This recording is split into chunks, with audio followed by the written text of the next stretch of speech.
Salut et bienvenue sur Cybermatic pour ce nouveau tuto sur Power BI. Aujourd'hui, je vais te montrer comment avoir des taux de change qui sont automatiquement mis à jour dans Power BI. Cette manipulation a deux avantages. Le premier, c'est d'avoir les taux de change, bien évidemment, mais le deuxième surtout, c'est de te montrer comment tu vas pouvoir aspirer des données qui sont sur le web, donc sur une page internet. On passe à la pratique. Donc je suis sur ma base Power BI, donc une base habituelle qui contient des données que j'ai synthétisées, dans laquelle j'ai des dates, un nom, prénom, un prix unitaire, une quantité commandée, puis une valeur qui est renvoyée, qui est en fait la multiplication de ces deux valeurs. Ce qui va m'intéresser, en fait, c'est de pouvoir le convertir selon un taux de change qui m'intéresse. Donc par exemple, ici je suis en euros, je vais vouloir obtenir des dollars. Donc là, j'ai une petite colonne qui m'explicite bien que ce sont des euros. Et si possible, j'aimerais bien l'avoir au taux de change du jour. Donc pas un truc synthétisé, vraiment le taux de change du jour. Pour ça, la première chose à connaître, ça va être de savoir sur quel site web aller. Donc moi, j'en ai un préféré pour tout ce qui est taux de change, que je mettrai en description de la vidéo, qui est xecom.com, dans lequel, si on tape à la main le currency tables, from égale avec la monnaie que l'on souhaite obtenir, automatiquement, en fait, le site met à disposition ces tableaux-là. Donc avec... du coup, les monnaies principales, là, elles sont même exhaustives. On a quasiment toutes les monnaies utilisées dans le monde, avec le transfert euro-dollar et inverse, dollar-euro par exemple, appliqué à la livre sterling et aux autres qui peuvent nous intéresser. Donc il y a le franc suisse ici, etc., etc. Il y a également en dessous de ce site internet les tendances donc de la monnaie par rapport aux principales monnaies du monde. Donc là, on va être un peu plus restrictif, on va voir le dollar, le franc suisse, la livre sterling, et surtout des comparaisons entre ces monnaies pour voir comment elles évoluent. Et ces données-là, ce qui est cool, c'est qu'on va pouvoir les importer dans Power BI et on va pouvoir travailler avec, moyennant quelques manipulations que je te montre maintenant. Pour aller chercher ces données-là, donc la première chose, c'est quand tu connais le site internet sur lequel tu veux récupérer des données, il va falloir que tu copies l'adresse du site. Donc ici, je chope l'ensemble des éléments qui sont dans la barre des tâches. Je vais aller sur Power BI et dans Obtenir des données, parmi toutes les nombreuses options qui sont disponibles, on peut importer du web. Tu vois, donc toutes les choses qu'on peut importer, il y en a vraiment des dizaines. Et du coup, même là, si tu tapes web, tu vas pouvoir zoomer dessus et y accéder. Donc j'obtiens mes données à partir du web. D'ici, je vais coller l'URL dans lequel sont mes données internet. Et en fait, il n'y a rien de plus à faire. Il n'y a pas d'authentification, il n'y a rien de très compliqué. L'ordinateur se connecte et on a directement accès aux différentes tables qui sont sur la page web. Donc là, comme tu peux voir, c'est mon euro par rapport au dollar américain, la livre sterling, ou roupie indien, etc. Avec les taux de change qui sont ici. On a le Live Current Rate, donc ça veut dire qu'on peut voir s'il est à la hausse ou à la baisse par rapport au dollar. Et également les taux principaux des banques. Alors celui-là, on ne l'utilisera pas forcément dans le cadre de l'exemple. Mais du coup, on a effectivement l'ensemble de ces infos qui sont dispo. Alors là, dans l'exercice qui m'intéresse, je vais prendre uniquement la table 1 qui reprend l'euro par rapport à d'autres monnaies et avec des taux qui sont intéressants et qui sont bien explicités. Donc je clique sur le côté, donc sur table 1, pour pouvoir charger les données. Alors je ne charge pas direct, il y a quelques transformations à effectuer avant que je vais te montrer, notamment parce qu'en fait c'est un site US et ils ont un format spécial. Donc on va transformer les données de manière à les obtenir telles qu'on le souhaite. Voilà. Donc du coup, alors moi déjà je vais renommer les requêtes parce que du coup on va s'y perdre. Base Excel. Parce qu'en fait je l'ai pris d'un fichier. Et là, je vais marquer currency rate. La première chose qu'on va faire, en fait, là, ce qui est pas cool, c'est qu'il n'y a pas beaucoup de transformations automatiques. On n'est pas sur des outils Microsoft d'origine. Du coup, il faut faire pas mal d'opérations à la main. La première va être d'utiliser la première ligne en en-tête, de manière à ce que la première ligne où il y avait marqué en fait le nom de colonne apparaisse en haut. La deuxième manipulation à effectuer va être de transformer en fait ces chiffres là, par exemple, typiquement, sur l'Indonesian Rupee, le roupie indonésien, en fait, on est sur le format US en termes de chiffrage, donc avec des virgules et des points. Donc les virgules, c'est pas les milliers, les points sont les virgules qu'on a en France. Du coup, pour ces deux colonnes, je vais le faire 2 fois, hein, vraiment, pour montrer comment ça fonctionne. Il va falloir qu'on fasse 2 transformations successives. Donc la première chose à faire va être de retirer la virgule. Pour retirer la virgule, je vais aller sur clic droit de la colonne, tout en haut, clic droit, remplacer les valeurs. La valeur à rechercher, ça va être mes virgules, et je ne mets rien dans remplacer par, de manière à ce que ça me supprime mes virgules de tous ces champs. Et là, comme tu peux le voir, mes milliers ne sont plus séparés par cette virgule. Il faut bien le faire dans ce sens-là, parce qu'après, on va vouloir remettre des virgules dans le tableau. Du coup, je vais faire la même manipulation, de manière à supprimer les points et à les remplacer par des virgules. Je vais faire un clic droit, remplacer les valeurs. Donc mes points, cette fois-ci, je les remplace par des virgules. Et là, je fais OK. Donc là, tu vois, tous les points ont été modifiés par des virgules. Et ça, en fait, je vais pouvoir le transformer en nombre décimal. Et là, j'ai bien une valeur. Si je fais pas ça, hein, l'effet que ça a, tu vois, je ne l'ai pas fait sur la deuxième colonne exprès. Si jamais tu veux transférer en nombre décimal, tu vas obtenir une erreur. Parce qu'en fait, c'est pas un format qui est pris en charge par ma version en fait, de Power BI qui est en français. Donc, on va faire la même opération. Alors là, je vais la remettre parce que du coup, elle a sauté avec la précédente manip. Également, hein, quand c'est bien formaté, tu peux détecter le type de données en automatique. Si c'est bien formaté, tu n'as même pas besoin de passer par le type de données ici.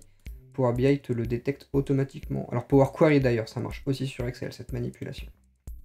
Je la refais également une deuxième fois, donc vraiment hein, pour que cette écriture puisse être bien prise en compte par le logiciel. Clic droit, remplacer les valeurs. D'abord, je remplace mes virgules par rien, donc je ne remplis pas la deuxième case, je fais OK. Comme tu peux le voir en bas, ça m'a supprimé cette virgule. Et ensuite, je remplace mes points par des virgules. Les points par les virgules, OK. Et seulement quand j'ai fait ces deux manipulations-là, je peux détecter automatiquement les données pour les transférer en unités. Donc ça, hein, du coup, si je le charge, attends qu'il charge, donc là, ça vient d'Internet. C'est pas des données que j'ai en local sur mon PC, ça vient d'Internet. Je peux remettre un deuxième tableau et avoir les principales taux de change qui m'intéressent. Donc là, c'est par rapport à l'euro, mais on pourrait l'avoir par rapport à d'autres monnaies, je vais vous montrer après. Donc là, on va mettre currency,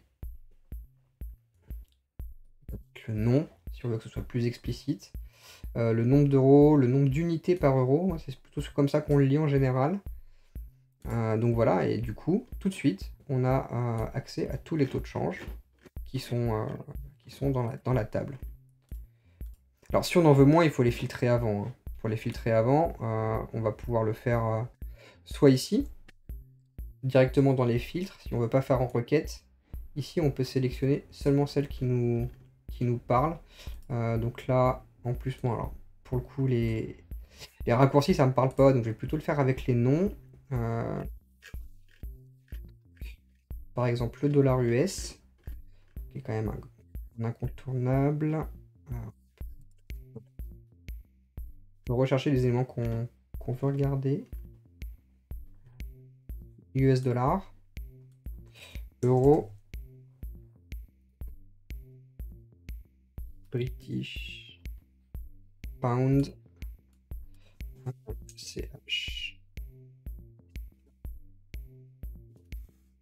CHF, en Suisse,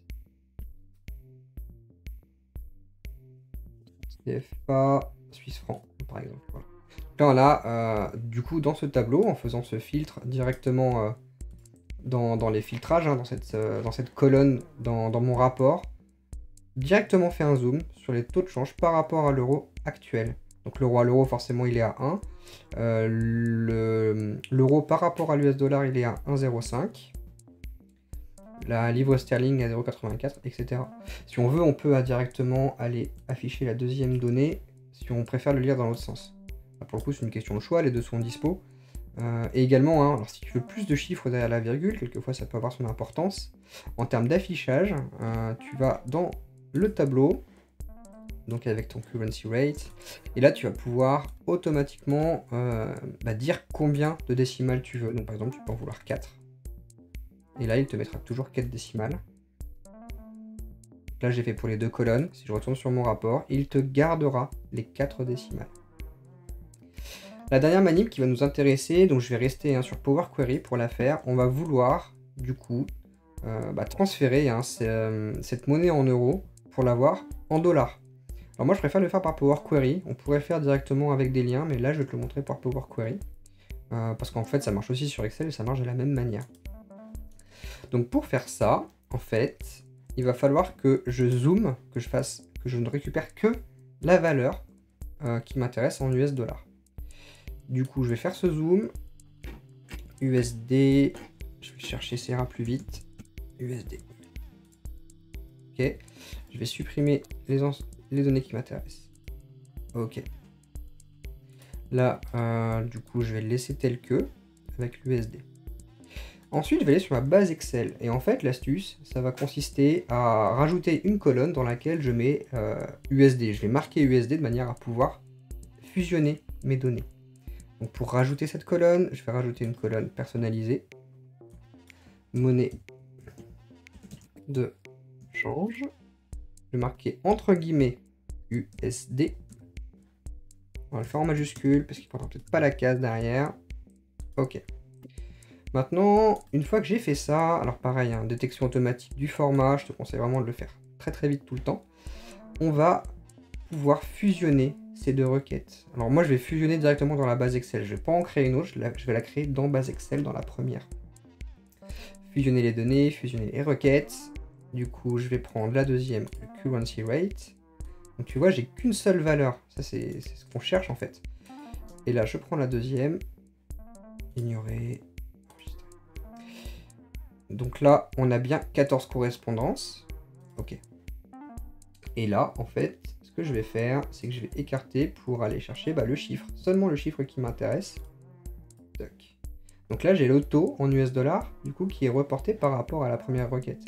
Et donc ça, demain, si le taux change, cette valeur va changer quand je vais remettre à jour mon rapport. Donc ça, c'est vraiment très pratique parce que du coup, je vais avoir toujours la valeur en US dollars de conversion au plus proche en fait du taux qui est connu par le site internet. Et enfin, donc pour avoir cette valeur totale en euros, en US dollars, après ça devient très facile. On ajoute une colonne personnalisée dans laquelle je fais la valeur totale multipliée par mon euro per unit. Et là, c'est le total en USD. En USD. Ok. Et directement, comme tu peux voir, mon 84,9 € devient 80,5 $. 106,5 € devient 100,99 $. Donc là, après, c'est que de la mise en forme, mais le plus dur est fait. Et ça, du coup, je vais pouvoir exporter. Ça va me rajouter mes colonnes directement dans ma base Excel. Puis je vais pouvoir rajouter dans mon tableau les éléments qui m'intéressent. Celui-là, il est craché parce qu'en fait, j'ai plus les colonnes qui m'intéressaient parce que j'ai fait une manip, c'est normal. Total en US dollars, il est là. Avec la monnaie de change. Et donc ça, le matin, quand je vais arriver, que je vais mettre un jour, dernier taux de change, dernière conversion, le tout qui passe par des requêtes. Voilà pour ce tuto Power BI donc dans lequel on a vu comment de manière pratique récupérer des taux de change, comment les appliquer à ces données, mais surtout ça nous a donné l'occasion de voir comment on pouvait aspirer des données d'un site internet directement dans Power BI. J'espère que ça t'a plu, moi ça m'a fait gagner beaucoup de temps d'utiliser ça, donc si c'est un usage que tu peux automatiser, je te conseille vraiment de le faire. Inscris-toi à la chaîne, abonne-toi à la chaîne, lâche un petit pouce, ça fera super plaisir de le voir, ça me motive à faire des vidéos et j'espère qu'ils vont te servir à gagner du temps. Allez, on se dit à bientôt pour un prochain tuto. Amuse-toi bien avec Power BI et Power Query. D'ici là, ciao!